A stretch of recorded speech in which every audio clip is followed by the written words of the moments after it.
Hey gang, bit of a different video today. Uh, I want to talk about clocks.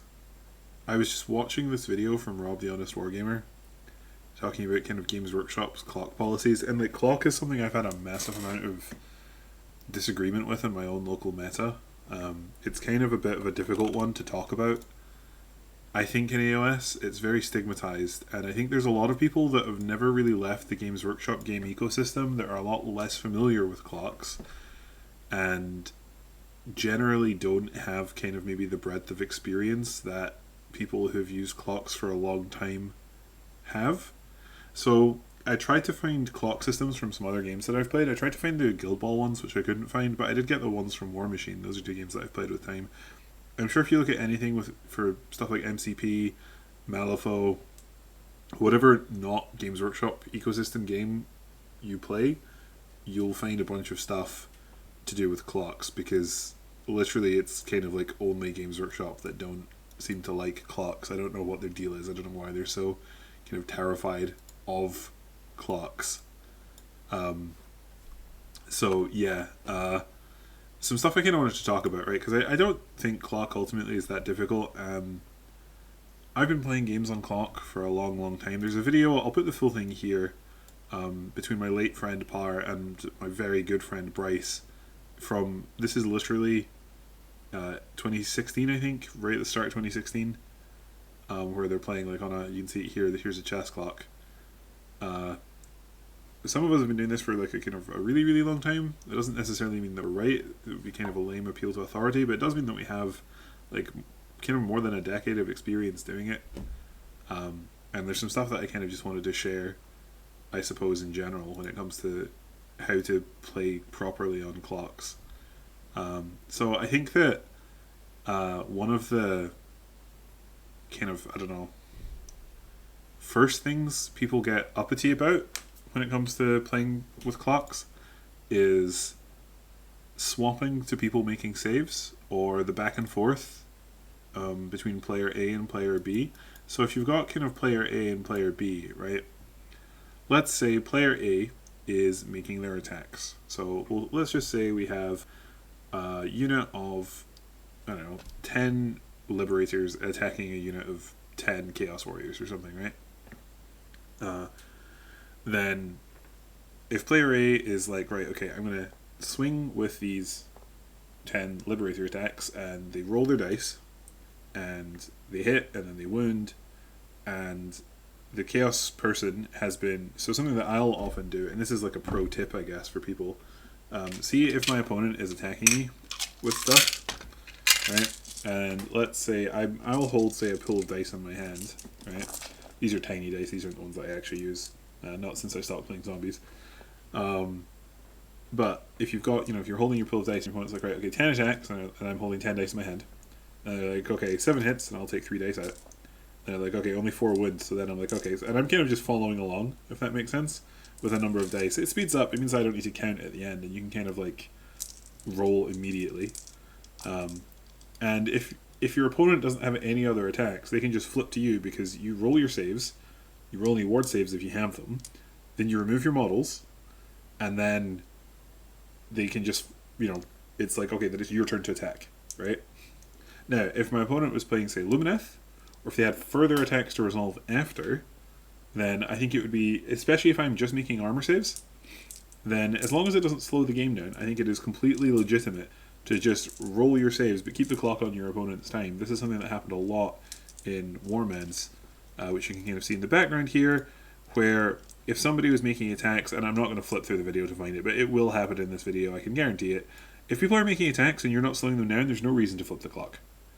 It doesn't make any sense. If I am rolling saves as you're making attacks, if you're like, right, okay, I'm going to swing with Kragnos, here's the first profile, here's 6 at Ren 1, and I roll those, and I've got my dice ready, and I roll those saves as soon as you announce kind of, right, here it is, you can just start rolling your other attacks. It's also completely legitimate to flip and stop until all of the damage has been resolved, but because generally a good player isn't going to allocate their damage until they know the entirety of the amount of damage that's been inflicted, it kind of doesn't really make sense, and you're just sort of causing more work for both of yourselves.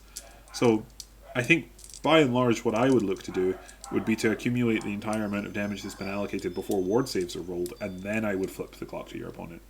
If there's ward saves, and then, you know, if perhaps them pulling the unit is complicated in some way, if they're trying to do something fancy with pulling casualties, then I would look to flip to the opponent. But by and large, just as like a kind of general etiquette thing, people that do stuff like, I don't know, like 3 hits, 3 wounds when I know they've got like 2 more profiles to go, and then they'll flip to me to roll like 3 armor saves, but then I'm not going to roll my wards yet, and I'm not, you know, it's just a bit like, why are you doing that? You could have just kept rolling. It's a bit strange. So that's kind of one of the first things that I think people definitely get hung up on when it comes to playing kind of with clock. Another one I think is forgetting to flip the time back. See that a lot in AOS where people, and I think this is sort of symptomatic of what I was just talking about. See, if you streamline the entire process, if I have a multi-wound thing and I'm like, right, okay, here's 10 saves at like Ren 2, and then a multi-profile thing. There's 10 saves at like Ren 2, and then 3 saves at Ren 3, and then 1 save at Ren 1, or whatever it is that I've done, and they roll them as I go, then I don't need to flip the clock to them until I have made the last attack. Right? That's just how that works. So like if I have 10, if I'm like, literally, let's just pick a model, right? Let's say, what's something with a lot of attack profiles that I can think of quickly?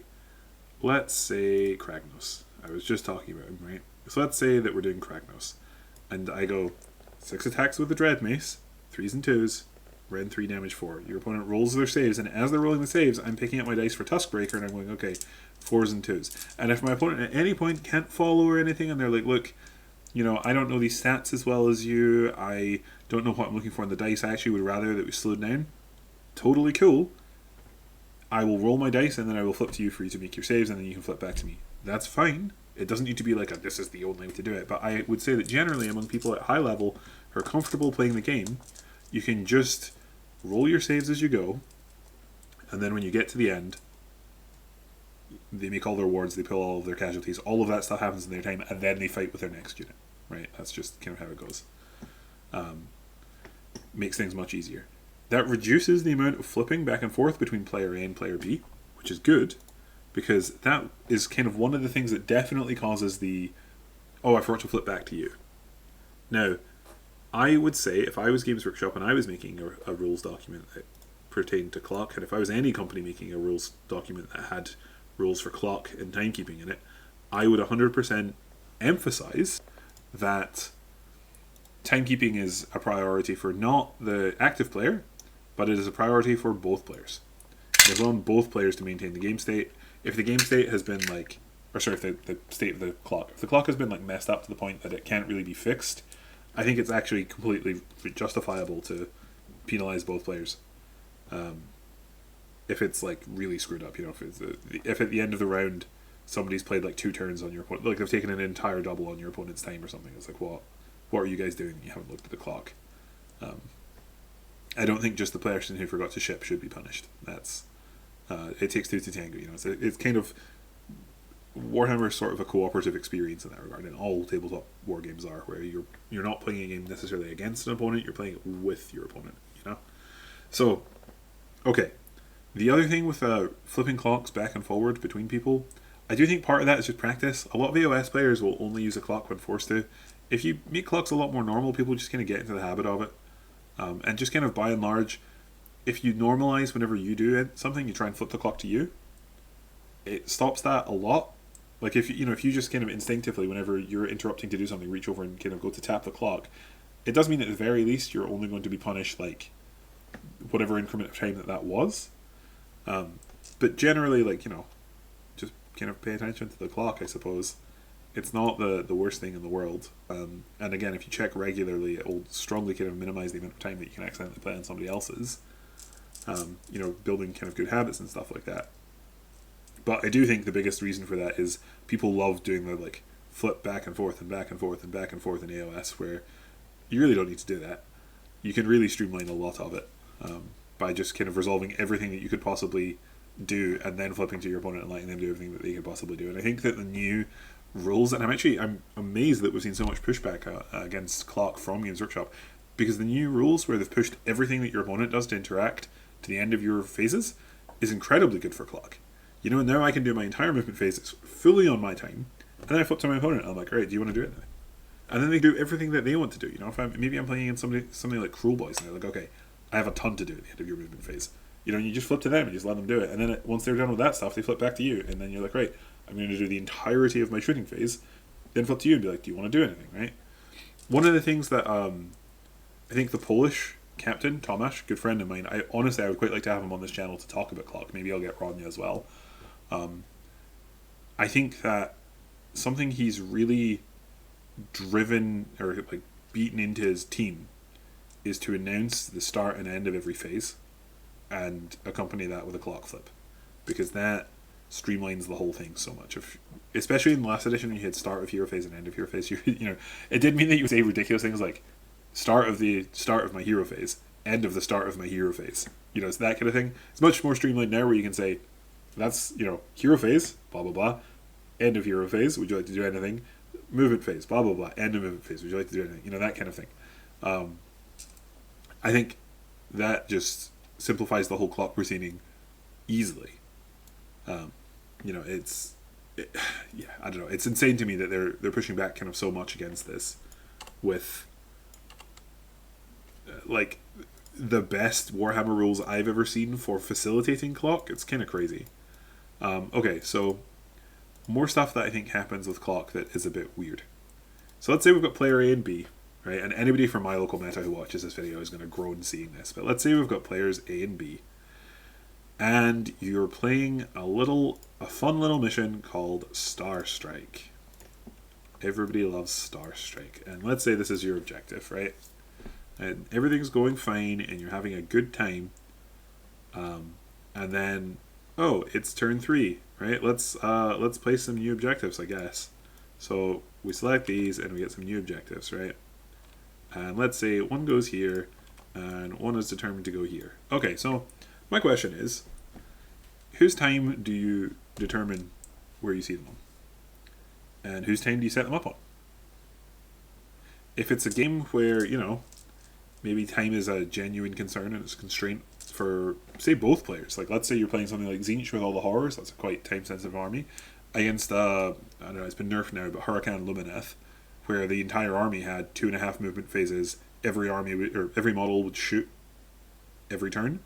It took quite a long time to operate, like the full-on, not the stupid Fox one that was 13 models, but the one that I like to play, where, you know, I had 50 models and I had to move all of them 2 or 3 times a turn, as well as make several attacks with lots of them and things like that, or well, literally all of them.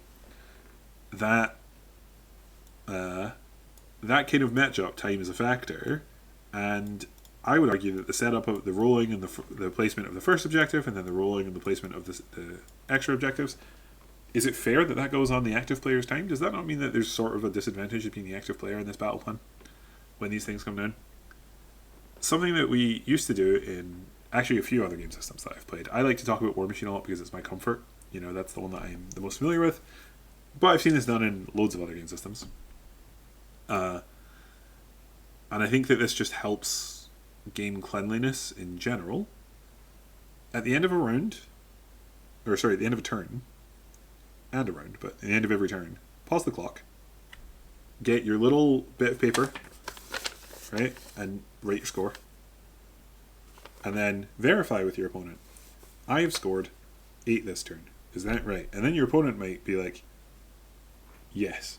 Or, looking at the table, oh no, actually, remember, even though you killed the models in here, you've actually power through'd out of that objective, so you don't actually have that one. So you'll only score 6.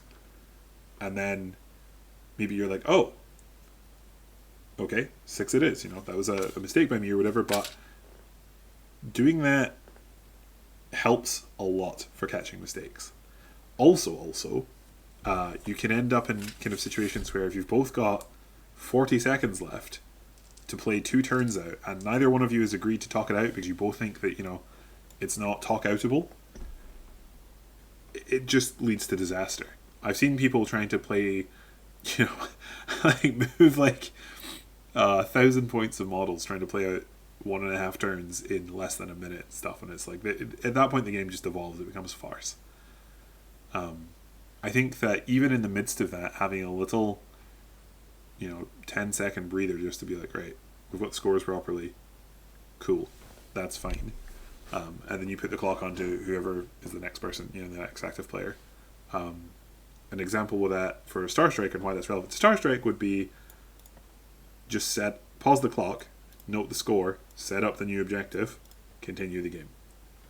Similarly with priority, I don't think it's necessarily fair that priority is like on one player or the other's time. It doesn't really matter, right? Compared to larger issues like not using a clock at all, this is all small potatoes. But I do think that the game is fairer if you pause the clock, roll priority, and the priority roll is, so it would be finish your turn, do all of your end of turn actions, like disease or power throws or whatever, hand of dust somebody, and then pause the clock, note the score, confirm the score with your opponent, resolve anything weird that happens with the battle plan, like limited resources where you're draining the resources, I guess. And similarly, if maybe something new happens, if anything moves, resolve that for like the Vice and Star Strike and stuff. And then you're like, right, okay, priority, I've rolled a 3, you rolled a 4, your decision, smash to your opponent. There you go. That easy. Adds it. I've played a lot of tournaments with this. It adds basically nothing to the round timer, but it does so much for clarity. And also, like, if I've seen a lot of pushback from people where people are like, oh yeah, but they can use those, those 5 seconds of respite as extra thinking time. If you want to win so badly that you grudge your opponent 5 seconds of respite, or like, and for that to be a significant advantage, I would argue that your opponent probably has to be fairly distressed and like disheveled and stuff, and they are flustered and they really are not coping well with their lack of time. What's wrong with you? Like, do you really want to win that badly? It's toy soldiers. Surely, in much the same vein that I firmly believe that, if your opponent forgets to, like, I don't know, do something that is completely obvious, like use their Sludge Raker buff before they move a unit away or something like that, I'd be like, no, just do it. Because I don't ever want to beat somebody off of, like, some strange kind of external factor. I want them to play what is their strategic best and then win anyway. And I feel like if you're not prepared for that, then I don't know. It's kind of that's kind of a weird, scummy attitude. I think that kind of like, oh, but what if they kind of abuse the system and they get an extra 10 seconds of thinking time? And it's like, well, I feel like that's also very easy to police, right? If I've got my clock and we both roll our prio and it's like, right, okay, here's our prio roll, and then how how would I gain extra thinking time? I'd be like, oh, now which dice should I pick for this priority roll? Would it be this? No, perhaps this dice. If your opponent's doing that, you just flip the clock to them and you're like, okay, I will pause the clock again as soon as you've finished considering your dice for the priority roll and we can actually roll the priority. Honestly, I probably just wouldn't even unpause. I'd be like, I've rolled my dice, unpause, it's on you. Like, if your opponent is wasting your time, then, or well, not wasting your time, but clearly stalling, then that's its own issue. Like, I feel like getting mad about people cheating things like this, it's like, well, what if your opponent, it rolls like 11 saves and picks them up really quickly and they're like, oh, no, my model's alive. Yeah, it's definitely alive. Don't worry about it. Just don't even think about it. Yeah, it's fine. Don't worry. Like, if people are going to cheat, then, people cheating is not a reason to make a rule system worse. If people are going to abuse a system, then they should be punished for doing so. You should not alter a system to it's one of those things. It's like the same reason that people get really angry about people who take advantage of benefits and whatever doesn't actually make sense. Not to get political, especially not today, Jesus Christ, stay off Twitter. But yeah, like, I feel like it just doesn't actually make sense if you look at it. So yeah, that's something that I think I would like to see more of. I know certainly my own friends and stuff do that. I know quite a few friends with similar gaming backgrounds as me that did that at Worlds, where, it's specifically not in the rules, but like, who cares, it's better, I guess. And I think that, I probably would be remiss to not address the idea that, like, oh, these people coming in from like War Machine and Guild Ball and MCP think they're so much better and they think that they know so much more, and you know they're basically like the vegans from Scott Pilgrim, and like, well, that may be true, right? We are literally. That's a joke. Um, it's really I'm really torn with this one, right? Because I get that it's probably frustrating to have your ideas dismissed out of hand, or just be told that like, no, trust me, we know better. But I think if you look at it from the point of view of just kind of the facts and like the argument and the system that is used, rather than the kind of actual experience and so on, I think the only way the experience is super relevant is just in saying, you know, like, we've been to events with 300 plus players that have used this system and it's been fine. We've been to singles events with 180 or so people that have used this system and it's been fine. In terms of actually timekeeping, it definitely works. So there's no, you know, like, when people, I think that the experience only really matters if people say, well, that won't work. Letting people clock all the time is just going to lead to incredibly long rounds. Well, actually, no, it doesn't, and here's the proof, basically. I think another thing, well, I probably could have structured this for a better video, but we're just rambling about clocks because there's been so much bouncing around in my head about clocks for so long. One of the other things I would really like to mention in terms of AOS, and this will lead into clocks, I promise. AOS players hate calling judges. I think there's this stigma in AOS that if you call a judge, you're accusing your opponent of cheating. There probably isn't a judge call in this game. These are two guys that really know their stuff, and they're both playing armies that, like, they both play each other's army, I guess, if that makes sense. Like, they both know what's going on a lot.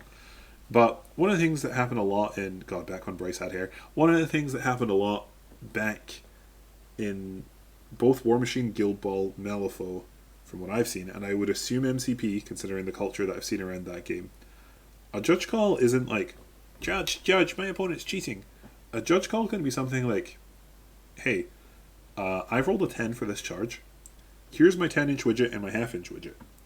It is so close that we cannot agree. We could 4-up it, but I think once you get to a certain level of playing, if it's something really important, I would far rather have a judge and an impartial second opinion, or I guess third opinion, decide whether or not it is definitively in or out, rather than just 4-up it. Similarly, you can have judges do things like, hey, I've got this unit that's trying to hide behind some obscuring terrain. My opponent is thinking about moving his models, but he doesn't know whether or not he'll be able to see them. Obviously, if he won't be able to see them, he doesn't want to move them. So, my opponent has put some proxy bases down. This is where they think that their unit's going to end up.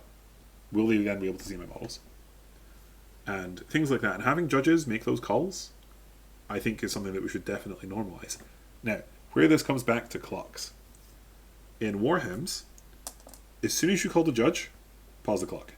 This is different in a few different systems. They have different ways of handling this. One of the things that I've seen quite a lot is you pause you're not allowed to pause the clock, the judge pauses the clock. But generally it will be the clock gets paused as soon as the judge arrives at the table, for example. Although another thing that I've seen in kind of systems similarly, that do kind of similar things, will be if you shout the judge just shouts back, pause your clock, I'll be there in a minute. Something like that. And I think that having the, like, I'm trying to think how to put it, in time-sensitive situations, having these fiddly arguments about millimeters is not good. Being able to just be like, right, okay, called the judge, you sort it, judge sorts it, move on, that's fine. It means that you don't have somebody who's got 20 seconds left just going, oh, I've rolled a 10, pick up their Bloodthirster before anybody's measured it and ramming it in there because they were sure that it's in, you're sure that it's out. Who knows at this point, right? And I think stuff like that is it just helps with game cleanliness and game etiquette so much. So much. So, when it comes to Games Workshop's clock policy, I think it's insane. If you want if you want this to be your World Championships, it's like the quintessence of the high level game. It is genuinely disrespectful, I think, to players to have this kind of thing. And I think people that have like a far more simple arguments against clock, to me, the way that it boils down with clocks is each player is given half of the allotted time. If you have issue with that, then I think that you are taking umbrage with the idea that you should be given half of the allotted time, and you are perhaps arguing that you should be given more than half of the allotted time. And then my question is, why do you deserve more time than me? There is nothing more frustrating in the world. And I had 3 tournaments in a row, excuse me, at some point in AOS 3, where, and it's when I started campaigning for Clock, where I played against an opponent who had played literally twice as much Warhammer as I had by the end of turn 3 in terms of pure Clock usage, and then we end up having to talk the game out, and I'm like, this isn't fair. It's also not fun just sitting like this, watching your opponent agonize over things that literally don't matter. One of the things that I absolutely love about Clock is if your opponent goes into the tank and thinks about something for 20 minutes, there's a solace that it's on their time. They are paying for this thinking time, and it's okay. It's not something that punishes me. The last thing I think I wanted to talk about, there were some different time systems used in games that I've played. The ones that I wanted to talk about most were Death Clock and Time Turns. Death Clock is you run out of time, you lose. We don't do that in AOS. It's like you can only make mandatory actions. I actually think the game would be better if it was you run out of time than you lose. It's better for maintaining round states and stuff like that, and I think to maybe make it a little less punishing, you could add like 5 minutes onto your round timer or something, because in theory that should be around about the amount of time that you were taking anyway, doing these mandatory actions. But I think it's just neater. I absolutely hate that situation of like you're moving your models around and your opponent can't do anything, and it's like, right, okay, can we actually salvage the game from here and stuff, and it leads to some really strange situations on the tabletop. I think that you run out of time, you lose is just neater. But I also think that is a very extreme thing to push into the Age of Sigmar community, and maybe they're just not ready for it. Time Turns is one that I would actively, strongly shy away from. Time Turns is a system where, say you have a 1 hour round timer, hypothetically, then each player would get turns consisting of, I don't know, let's just say for the sake of it being a nice easy number, 6 minutes, right? You have 6 minutes to take your turn, your opponent has 6 minutes to take their turn. However, problems with that kind of arise where, like, sometimes you end up having a player who's played, like, 5 turns, and somebody who's only played, like, 4.5. That's rubbish. Similarly, you can have situations where, like, you needed, like, 2 minutes for your first turn, but 12 for your second. Or armies, there are a lot of armies in the game like this, like Old Ironjaws is definitely one. Or Sylvaneth, I think, currently are one that are a lot like this, or Idoneth. Any kind of big Alpha Strike army where you will spend probably 2 turns tanking for like 20 minutes before you move a model, and then the remaining 3 turns you could play out in like 10 minutes, because you're just moving models around and making attacks. But choosing when to commit, how to commit, and kind of the positioning that you, or like the way that you want the battle to set itself. Excuse me, I'm still a bit sick. I think that's really important, and I think it's unfair to punish those. So the way that I've seen that solved in the past is, maybe you get like a once per game extension where you can take like an extra 5 minutes or something, or an extra kind of 10 minutes or whatever, scaled up to, it's smaller games like MCP or Guild Ball, it will be smaller, and then larger games like War Machine and Warhammer, it's a larger increment, but whatever amount of time is fair. Maybe that's a good way that you could solve it, but I think just in general, cutting it in half and being like, half the time's mine, half the time's yours, that's fair. And if you run out, the game is over and we can just kind of go from there. I think that makes it just the easiest to resolve. So, yeah, that's kind of everything I wanted to talk about. How long did we run there? Half an hour? Yeah, a nice breezy little half hour talking about clocks. But I think that, I don't know, let me know, I guess. If there's stuff in here that you strongly disagree with, please get back to me. I would absolutely love to hear it, because I think that the clock conversation in AOS is something that needs to happen, and the faster it happens, I think the better it'll be for the game as a whole. But yeah, thank you very much for watching, folks. I'll put the link to this video in the description. I'll put the link to both of these in the description as well. I think if anybody wants to have a look at some stuff as it pertains to kind of clock, I guess. Yeah, I'll see you in the next one.